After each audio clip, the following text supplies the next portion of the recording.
මේ ඉන්නේ බණ්ඩාරේ. බණ්ඩාරේ කියන්නේ යක්ෂයෙක්.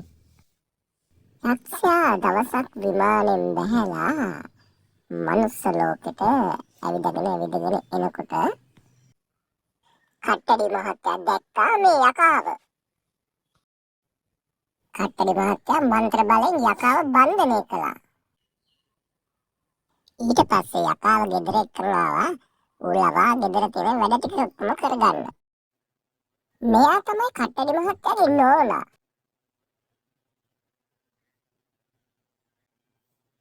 මේ දෙන්නා යකාට බණ්ඩාරේ කියලා නමක් තියාගෙන ගෙදර තියාගෙන එක එක වැඩ ගන්න පටන් ගත්තා.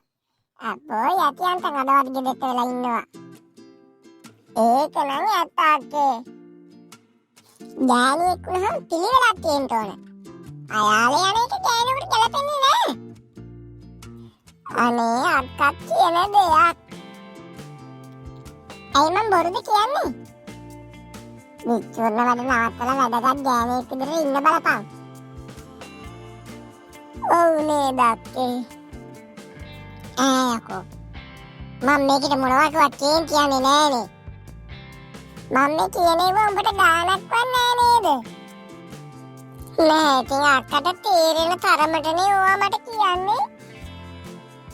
උඹ මාව විහිළුවකට ගත්තද? උඹ හිතන්නේ මම මෝඩියෙක් කියලාද? අනේ අක්කේ ඔයාගේ මහත්තයා ඔයාට එහෙම කිව්වට එයා ඔයා ගැන එහෙම හිතුවට මචං ඔය ගැන හිතන්න වෙලාවක් ඇත්තෙම නෑ. කවද්ද බල මගේ මහත්තයා මට මෝඩි කියලා කිව්වේ? මම තොට මගේ ඔළුව අයියෝ මගේ හක්ක. අනේ අයියාගේ හක්ක පෙන්නද? හිතටේකෝ මං තුවාල ගන්නකො වෙලාවක. අනේ මන්දයි අක්කට මොනවා වෙලාද කියලා. බණ්ඩාරේ මොකක්ද යකෝ මේ කෙරුවේ? උඹ රින්ගුවේ මගේ ශරීරයටද? නෝනා කේන්ති ගත්තද? කේන්ති ගත්තා නෙවෙයි යකෝ. මට කේන්ති ආවා. නෝනා වැඩේ කාලනේ. එහා ගෙදර එක්කෙනා කේන්ති ගස්සන්න යනවා කියලා ගිහිල්ලා නෝනාද කේන්ති ගත්තේ? මං කිව්වනේ කේන්ති ගිය කෙනාගේ ශරීරයට මං රිංගනවා කියලා. ඒ වුණාට උඹ මගේ ශරීරයට රිංගුවේ මොකටද? කාට හරි කේන්ති ගියාම යක්කුන්ට ඒ කවුද කියලා පේන්නේ නෑ නෝනා.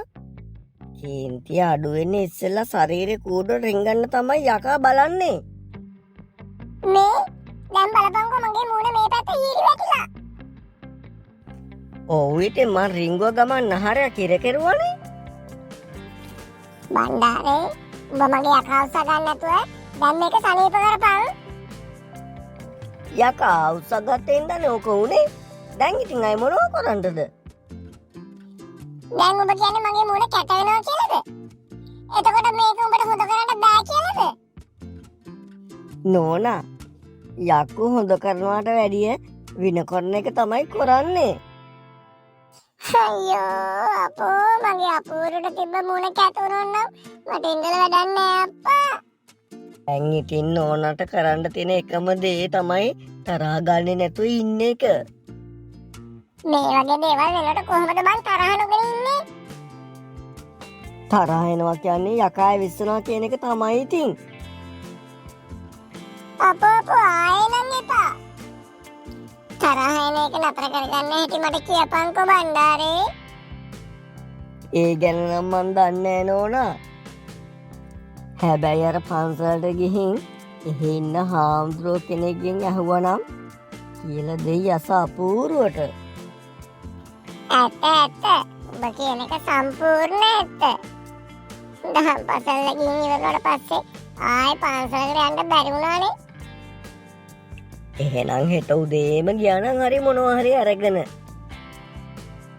මොනවා හරි නෙවෙයි බං දානේ. හෙට උදේම යන්න ඕන දානේ ටිකුත් හදාගෙන පන්සලට.